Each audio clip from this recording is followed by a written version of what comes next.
J'ai choisi de regrouper des textes et des témoignages sur l'amour parce que je crois qu'il y a beaucoup de malentendus sur l'amour. D'abord, une trop grande idéalisation, avec un ensemble comme ça de croyances autour de l'amour, et puis dans la réalité au quotidien, dans le vécu des hommes et des femmes d'aujourd'hui, c'est un paradoxe l'amour. C'est à la fois une des choses les plus recherchées, c'est-à-dire la capacité d'aimer et de recevoir également de l'amour, et certainement une des choses les plus maltraitées, un des phénomènes humains les plus maltraités.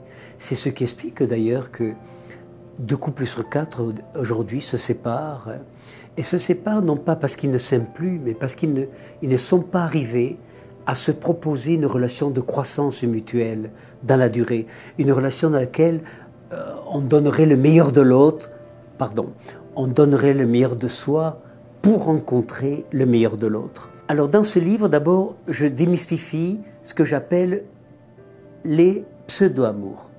Qu'est-ce que c'est un pseudo-amour? C'est quand je dis à l'autre je t'aime et que ça veut dire aime-moi. Ça veut dire que je n'aime pas la personne, je mets du côté du cœur, voyez-vous, j'aime l'amour que cette personne a pour moi. C'est terrible ça, je suis dans un amour de consommation. 30% des couples, 30% des couples, il y en a un qui aime et l'autre qui se laisse aimer. Un autre pseudo-amour, c'est l'amour de déplacement, l'amour de compensation. J'attends de toi, ma chérie, que tu m'aimes comme ma mère aurait dû m'aimer, ou comme un précédent amour aurait dû m'aimer. Donc le bel amour qu'elle va me donner, je ne le reçois même pas. Il tombe, ça c'est terrible, parce que celui qui aime, il a l'impression qu'il aime dans le vide. Aujourd'hui, à l'âge que j'ai, 77 ans, la meilleure image que j'ai de l'amour, c'est l'image musicale. Ça veut dire que l'amour est semblable à je le mets du côté du cœur, voyez-vous, à une note de musique qu'il y aurait chez moi, une note de musique qu'il y aurait chez ma brune, et quand ces deux notes se rencontrent, et qu'elles s'harmonisent, qu'elles vibrent ensemble, et que ça fasse du Mozart, ou du Schumann, ou du Jean-Jacques Goldman, si on aime Jean-Jacques Goldman, ça c'est ce que je souhaite à tous ceux qui m'écoutent, de rencontrer au moins une fois dans leur vie ce type d'amour, un amour qui vibre ensemble. C'est la meilleure image que j'ai de l'amour aujourd'hui.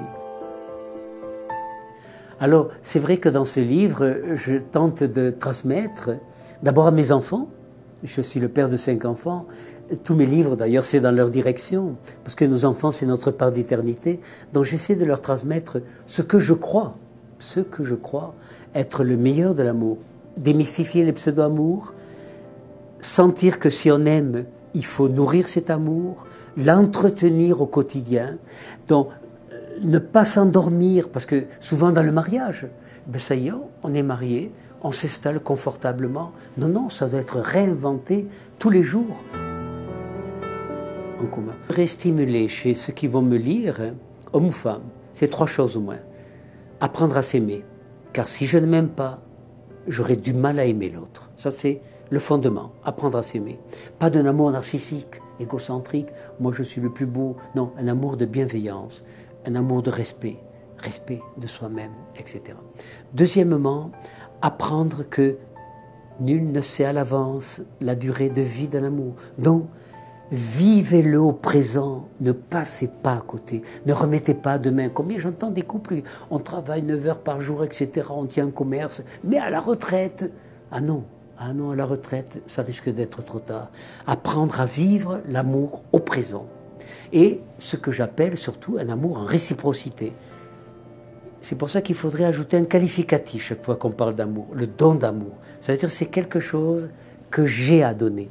Est-ce qu'elle a quelque chose à me donner qui va se rencontrer? J'en ai parlé tout à l'heure. Et puis, la troisième chose, ce n'est pas l'amour qui maintient ensemble 2 êtres, c'est la qualité de la relation. Donc, et je m'adresse aux hommes parce que, attention, 73% des divorces sont demandés par les femmes. C'est les femmes qui font bouger la communication. Je vois mes 3 filles, par exemple, elles se sont toutes séparées à un moment donné, toutes. Elles ont reconstruit des couples. Voilà. Et elles sont actuellement, au moins pour 3 d'entre elles, les 3, dans des relations qui apparemment tiennent la route. Parce qu'elles ont appris, elles ont tenté d'apprendre à la partenaire à mieux communiquer. Communiquer, ça veut dire mettre en commun. Mettre en commun.